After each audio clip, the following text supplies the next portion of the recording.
सीताराम मित्रों, बागेश्वर धाम, बालाजी, जय जय सिया राम।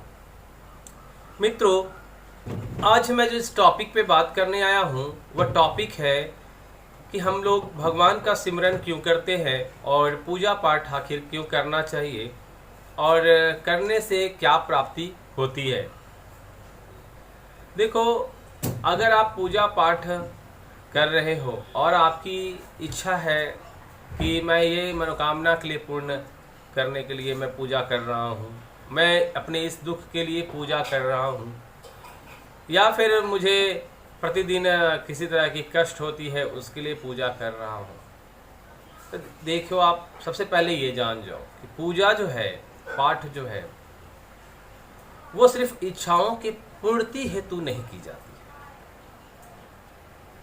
पूजा करने का तात्पर्य होता है मोक्ष की प्राप्ति मुझे मिल जाए, मुझे दर्शन हो जाए हनुमान जी का, या अपने इष्ट आप जिनकी भी पूजा आराधना करते हो, आपको उनकी दर्शन हो जाए, आपको मोक्ष की प्राप्ति हो जाए, क्योंकि जीवन में आपको उसके अलावा और कुछ चाहिए नहीं। मैं आपको एक कहानी छोटा सा सारांश में सुनाता हूँ। एक व्यक्ति था, वो सोया था।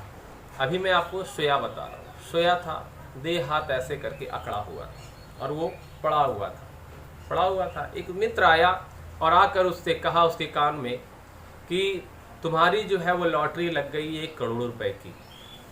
वो सुना, सुनने के बाद भी वो कुछ हलचल नहीं किया और ऐसे ही पड़ा रहा। उसी बीच में एक पड़ोसी आ गए और आकर उसी व्यक्ति से, जो सोया था, पड़ा हुआ था, उससे कहे कि तुम्हारे घर पे जो है सर्वे हुआ है और तुम्हारे घर के अंदर सोना, सर्फी और हीरे जवाहरात निकले हैं क्या। वो सुनकर भी वो ऐसे ही पड़ा था। दोनों खूब सोच रहे हैं, इसे यही सोच रहे हैं कि अगर इसे इतना कुछ मिल गया उसके बाद भी हलचल नहीं कर रहा, कुछ भी नहीं कर रहा है। तो एक बगल वाला एक कोई था, वो बता दिया, वहीं पे बैठा था, वो बताया कि इसका सबसे जो अहम चीज़ था वो खो गया, वही इसका साथ छोड़ गया, वो चला गया इसके पास से। अब इसे किसी चीज़ की ज़रूरत नहीं है। तो क्या खास चीज़ थी, आप समझे? वो खास चीज़ थी उसके शरीर से उसका जीवन ही चला गया था। अब वो उसके शरीर को और किसी चीज़ की ज़रूरत नहीं थी, उसे ज़रूरत थी उसी आत्मा की, उसी जीवन की, जो उसे उठकर चला सके, फिर से हंसा सके, रुला सके, या फिर आप लोगों से बात करवा सके। कहने का तात्पर्य है कि आपके जीवन में, आपके शरीर से जिस दिन आपका जीवन चला जाएगा, ये सब कुछ धरा का धरा यहीं पे रह जाएगा। आप अपनी इच्छाओं की पूर्ति हेतु चाहे आप जितनी भी पूजा कर ले, आपकी इच्छा चाहे जितनी भी पूर्ण हो जाए, आपका मन कभी भरने वाला नहीं है इच्छा से। लेकिन अगर आप प्रभु का सिमरन करते हैं और प्रभु में ही अपना मन लगाते हैं, सब कुछ आपको प्रभु में ही मिलता हो, तब आपकी इच्छा जो है पूर्ति हो जाएगी। जब आपका इच्छा पूर्ति हो जाएगा, तब आपका जीवन धन्य हो जाएगा। पूजा पाठ करने का सबसे अहम पहलू यही है कि अपने शरीर से अपने इच्छा को दूर कर देना, क्योंकि आपका सच बताएं तो आपका तो शरीर भी नहीं है, आप वो भी एक किराए पे, भाड़े पे मिला हुआ है। आप कौन हो ये आप खुद सोचो। आज आप इस शरीर में हो तो आपको इस शरीर से प्यार है, लेकिन सच बताइए, जीवन जो है वो जीना दूसरों की खुशियों में होता है। अपनी खुशी में जीना जो है वो जीवन नहीं होता है, वो इच्छाओं का पूर्ति होता है, एक दौड़ होता है, और उस दौड़ में आप चाहे जितना दौड़ लो, आपको मंजिल कभी नहीं मिलेगी। मंजिल कहाँ मिलेगी?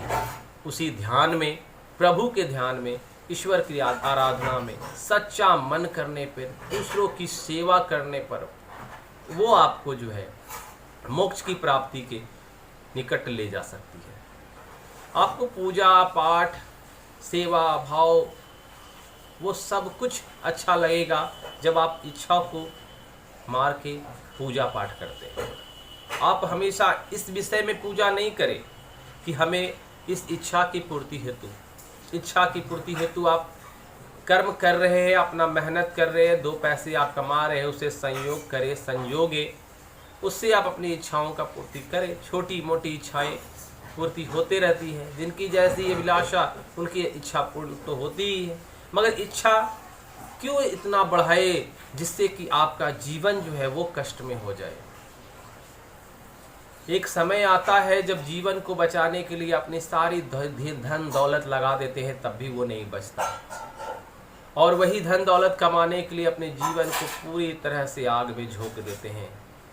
तो जवानी में आप एक समय में जब आपका शरीर बहुत अच्छा रहता है, उसे आप मन जो है उस वक्त सिमरन में नहीं लगाते हैं, प्रभु में नहीं लगाते हैं। आप इच्छाओं की पूर्ति, धन की पूर्ति करने के लिए अपने शरीर को आग की भट्टियों में झोंक देते हैं, दिन रात मेहनत करते हैं पैसा कमाने के लिए, और वही पैसा एक समय में आपकी शरीर की स्थिति गंदी होती है, खराब होती है, और वही पैसा उस शरीर में लगा देते हैं। मिला क्या आपको? शरीर के पीछे आपने पहले शरीर से पैसा कमाया, फिर शरीर के पीछे पैसा गवा दिया, आपने पाया क्या? तो पाना अगर है, पूजा अगर करते हैं आप सच्चे मन से, तो क्या हमें करना चाहिए? त्याग करना चाहिए। क्या हमें पाना है? तो मोक्ष पाना है। क्या मिले हमको? ईश्वर मिल जाए हमको। बस अगर आप ये 3 बातों को सोचकर ही पूजा करते हैं, पाठ करते हैं, मैं आपको कहता हूँ जीवन में आपको किसी चीज़ की और कमी नहीं होगी, किसी चीज़ का आपको अभाव नहीं होगा। आपको अपने जीवन में हमेशा खुश रहने का मन खुद पे खुद रहेगा, दूसरों की सेवा करना, उससे ज़्यादा और कहीं मन नहीं लगता। देखो एक बात और मैं आपको इसी विषय पे बता देता हूँ, जो दुख में सुख की अनुभूति करता है, सीख जाता हो दुख में सुख का अनुभूति करके सीख जाता है, उसे जीवन में कभी भी फिर दुख नहीं होता, क्योंकि जीवन में दुख और सुख दोनों लगा रहता है। आप दुख को भी सुख के साथ जी लोगे, सुख की अनुभूति पाकर जी लो, मन प्रसन्न करके जी लो, फिर क्या कभी दुख आएगी?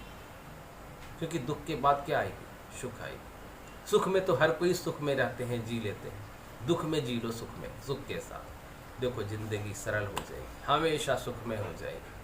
कोई भी कष्ट हो बस बोल दो, हे राम सीताराम, हे बालाजी, सब दूर कर दो।